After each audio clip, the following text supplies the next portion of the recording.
Otep à tous, bien-aimés frères et sœurs. Nous avons appris depuis hier que les soldats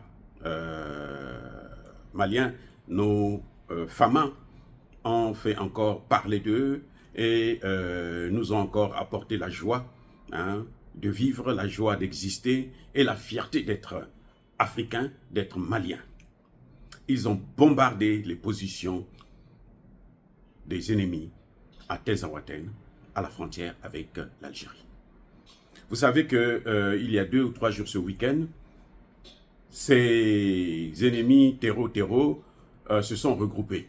Vous savez qu'eux maintenant, ce qu'ils ont trouvé comme nouveau système, c'est que lorsqu'ils sont accablés, ce qu'ils font, c'est qu'ils se regroupent, ils forment un seul mouvement. Et d'ailleurs, ils ont même changé de nom, qui se termine toujours par Azawad, en tout cas la force de libération de l'Azawad. C'est ça qu'ils ont maintenant comme nom. Et là, vous avez tous les groupes terreau qui viennent de pratiquement toute l'Afrique. Et d'autres viennent même des pays comme la Syrie et autres qui viennent rentrer dedans. Les Algériens, bon, eux, ils sont là pour ça. Donc, c'est la seule chose qu'ils savent faire. Mais nous appelons encore au gouvernement algérien de se ressaisir parce que c'est fini ce qu'ils ont fait. Pendant très longtemps, ils l'ont fait. C'est fini. La France a l'arme atomique, mais la France ne résiste plus en Afrique. On est en train de chasser la France partout et elle va partir aussi partout, de partout. Voilà. Alors, les forces, les FAMA ont bombardé ces positions, à juste titre d'ailleurs. C'est une très très bonne nouvelle. Et nous tenons à rappeler au président Assimi Goïta que c'est ça son travail. Quand il fait ça, nous sommes contents. Quand il fait ça, c'est la joie que nous avons. Qu'il se concentre sur ça, qu'il se concentre sur le contrôle de l'ensemble du territoire, de ramener la sécurité aux Maliens et Maliennes. Même si nous allons mourir de faim, quand on meurt de faim, mais qu'on ne meurt pas parce que des gens quittent là-bas ou des gens payent nos frères et sœurs pour nous massacrer. Non, ça c'est intolérable. Ça, c'est le vrai boulot du président Assimi Goïta, qu'il fait d'ailleurs bien, en tout cas très bien même, depuis qu'il est arrivé au pouvoir. Nous le saluons, nous félicitons ce travail. Mais par contre, faire la politique, ce n'est pas son travail. Les Maliens ne l'ont pas mis là pour faire la politique. Monsieur Assimi Goïta a reçu le soutien populaire, sans faille, pas pour faire la politique, mais pour régler les problèmes de sécurité, prioritairement, et aussi commencer à entamer, à mettre de l'ordre dans les problèmes économiques et sociaux, sociaux plutôt, les problèmes sociaux, voilà. Vous voyez, donc je crois que M. Assimi Goïta ne doit pas se dérober de ses responsabilités. Et surtout qu'il le fait très bien, qu'il se concentre sur ça, qu'il se concentre sur la sécurité, qu'il se concentre sur les problèmes économiques. Comme il est en train de faire là, il reprend le contrôle de nos mines, il reprend le contrôle de notre or, il reprend le contrôle de notre pétrole, il reprend le contrôle de nos matières premières, qu'il développe l'agriculture, ainsi de suite. Mais la sécurité est une priorité des priorités, dans le cas échéant du Mali. Ce n'est pas la politique, qu'il oublie la politique. En tout cas pour un temps. Parce que faire la politique, c'est quoi? Quand je parle de la politique, c'est chercher à organiser des élections. Je ne sais pas qui conseille le président pour qu'il aille vers des élections. Je ne sais pas pourquoi. Mais en tout cas, moi je pense que on n'en a pas besoin. Parce que s'il organise des... Imaginez, regardez ma logique. S'il organise des élections aujourd'hui, c'est clair qu'il va gagner l'élection. Il aura 5 ans. Après, il va renouveler. Pour combien d'années encore? 5 ans. Ça lui fait combien d'années? 10 ans. OK? Et après ça, est-ce qu'il pourra encore renouveler? Non. Parce que lui-même, dans la constitution qu'il a fait adopter par référendum, on interdit le 3e mandat. Il y a la limitation de mandat dans cette putain de constitution à la merde. Je suis désolé de dire que c'est une constitution à la merde parce que c'est une constitution française. C'est la copie d'une constitution française. Chaque fois que vous voyez l'imitation de mandat, là, ça c'est la France. Parce que eux, ils ont un avantage par rapport à nous dans ce domaine. C'est qu'ils sont patients, ça c'est un. Deux, c'est qu'ils ont la, comment on appelle ça, la continuité, le principe de continuité de l'État. C'est-à-dire que, vous voyez, la politique que Macron est en train de mener aujourd'hui, c'est la politique que le général de Gaulle avait mis en place. C'est la même politique jusqu'aujourd'hui. Alors que chez nous, on ne fait que changer de politique. La politique de Modibo Keïta a volé déjà en éclats. On ne sait même plus qu'est-ce qu'il a fait. Et lui, Assimi Goïta, dans 10 ans, s'il prend 2 mandats, ben, c'est fini, on l'oublie, on passe à autre chose. Celui qui vient, il peut aussi mettre en place sa propre politique. Nous avons cette faille-là. Et la seule façon de corriger ça, c'est de garder les bons présidents au pouvoir le plus longtemps possible. Des bons présidents comme Assimi Goïta, ils devraient rester au pouvoir le plus longtemps possible. Je sais qu'ils sont 5 colonels à l'époque, je suis devenu 5 généraux, qui ont pris le pouvoir ensemble. Donc, pour certains, ils se disent que ça va être à tour de rôle. Aujourd'hui, c'est Assimi Goïta, après, ça va être l'autre, ainsi de suite. Mais ce système-là, ce n'est pas ce qui marche. Parce que c'est comme si vous avez pris le pouvoir pour vous-même. Non. Vous avez pris le pouvoir là, pour régler les problèmes du peuple. Et donc, quand ce peuple vous dit qu'on vous donne 5 ans, vous gardez les 5 ans. On renouvelle encore une fois. Vous gardez les 5 ans, ça vous fera combien? 10 ans.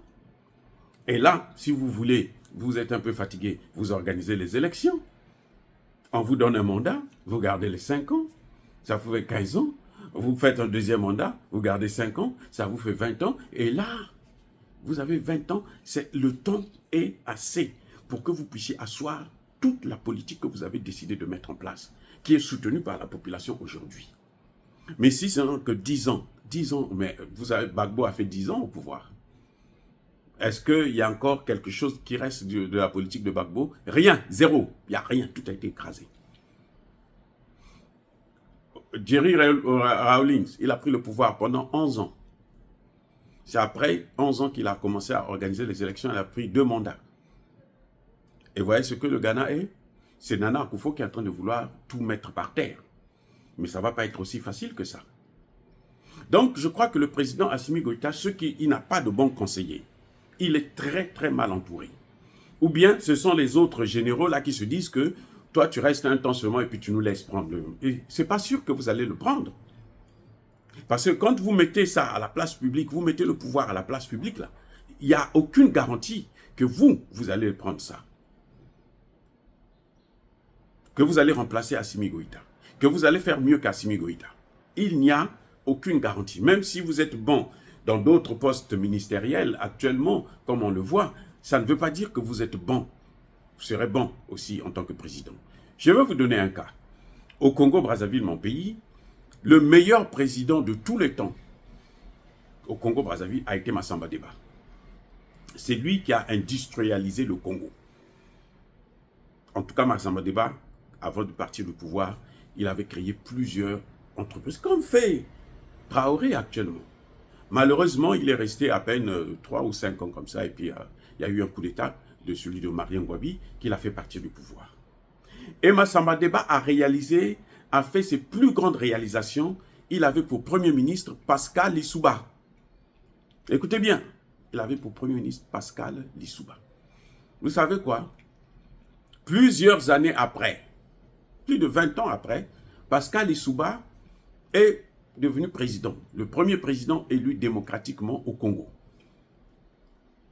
Il a passé 5 ans au pouvoir. Il n'a rien fait de spécial. Bon, vous allez me dire qu'il y a eu toujours des guerres et autres, machin, tout ça là. On l'a empêché de travailler, la France a mis tous les moyens en jeu. Et puis, bon, les valets locaux ont agi pour le compte de la France et ça a paralysé son action. Mais en tout cas, ce qui est certain, c'est qu'il n'a, quand on fait le bilan de ces 5 ans et des 5 ans qu'il a fait, des 3 ans qu'il a fait quand il était Premier ministre de Massamba Deba, il n'y a pas de comparaison à faire. Donc, je veux dire quoi? Je veux dire qu'on peut être un bon Premier ministre ou un bon ministre je ne sais pas, de l'administration du territoire, de l'intérieur, de l'économie et autres, et être un mauvais président. Les amis, c'est un don. C'est pas un métier, une vocation. Non, c'est un don. C'est-à-dire que Dieu t'a donné le don de gouverner, de corriger, de diriger un certain nombre de leaders. C'est comme aujourd'hui, on peut prendre, on a vu, le docteur Choguel a été un très bon premier ministre de Assimi Goïta. Ça, quiconque est sérieux va savoir que Choguel a été un bon premier ministre de Assimi Goïta. Mais ça ne veut pas dire que Choguel sera un bon président. Si on le met à la place d'Assimi Goïta, peut-être que Choguel va échouer. Peut-être qu'il ne pourra pas diriger les hommes comme il l'a fait en tant que Premier ministre, parce que ce n'est pas les mêmes responsabilités. Donc, vous pouvez avoir un don d'être un bon Premier ministre ou un bon ministre, mais pas celui d'être un bon président. Et quand nous avons un homme comme Assimi Goïta, qui est visiblement un bon président, en tout cas, jusqu'à présent, moi je n'ai rien à lui reprocher, et il faut le garder le plus longtemps possible. Il faut le garder le plus longtemps possible. Parce que, je répète encore une fois de plus, pour l'Afrique, ce n'est pas la démocratie qui est importante pour nous, ce sont des bons dirigeants que nous voulons. Vous pouvez être élu démocratiquement et puis ne rien faire. On le voit avec Alassane Ouattara. Vous allez me dire qu'il a triché à l'élection. Oui, c'est vrai, mais il est président, et élu, hein, en tout cas proclamé, élu démocratiquement ou plutôt occidentalement. Qu'est-ce qu'il fait? Rien. Macky Sall a été élu démocratiquement, le résultat néant. Bassirou élu démocratiquement, en tout cas, jusqu'à maintenant, le résultat, il est nul.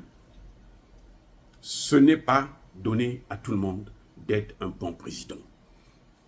De même, vous pouvez prendre Assimi Goïta, vous faites de lui un Premier ministre, et il sera un Premier ministre médiocre. Alors qu'il a été un bon président, vous le mettez à la place d'un Premier ministre, il ne va rien foutre. Vous voyez, c'est ça. C'est-à-dire que quand nous arrivons à mettre la main sur un qui est bon, gardons-le le plus longtemps possible. C'est pour ça que la démocratie, on s'en fout de la démocratie, parce que la démocratie à l'occidental, ce n'est pas une démocratie. Soyez bénis, abondamment bénis par le Dieu et qu'imités par nos ancêtres angélisés. Bravo encore à nos forces du Mali, aux FAMA, bravo au président Assimi Goïta, mais qu'il essaye de réviser un peu son entourage, sa copie, avec ses conseils qui font de lui, qui veulent faire de lui un homme politique. Lui n'est pas un homme politique, c'est un homme de terrain, c'est un technicien, c'est un praticien. Voilà, soyez bénis, abondamment bénis par le Dieu des comités, par nos ancêtres angélisés, mais que tous ceux qui persécutent le continent africain, le pillent et le déstabilisent, qu'ils soient noirs, blancs, chinois, arabes, juifs, indiens ou qui qu'ils soient punis, maudits, foudroyés, neutralisés, écrasés, effacés, par le Dieu des comités, par nos ancêtres angélisés. Vive l'Afrique éternelle. J'ai dit, hey, j'assume.